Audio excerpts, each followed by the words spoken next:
En Syrie, c'est un pas de plus vers une escalade militaire entre le régime de Damas et Ankara.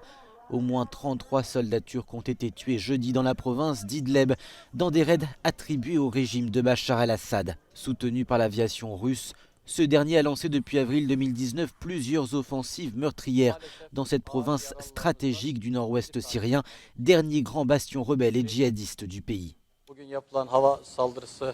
Malheureusement, 7 de nos soldats grièvement blessés sont morts en martyrs. La prise en charge des autres blessés se poursuit. Encore une fois, qu'ils reposent en paix. Je souhaite un prompt rétablissement à nos blessés. Mes condoléances à leurs familles et à notre nation. En représailles à la mort des soldats turcs, Ankara a affirmé bombarder des positions du régime de Bachar el-Assad dans la nuit de jeudi à vendredi. Après plusieurs semaines d'affrontements meurtriers, cette nouvelle montée des tensions survient alors que Paris et Berlin ont dit vouloir organiser un sommet à 4 avec Ankara et Moscou, ce dernier étant en appui du régime syrien. Washington a appelé à un arrêt immédiat de cette offensive, je cite, odieuse du régime d'Assad, de la Russie et des forces soutenues par l'Iran. Depuis décembre, près d'1 million de personnes ont été déplacées, selon les Nations Unies.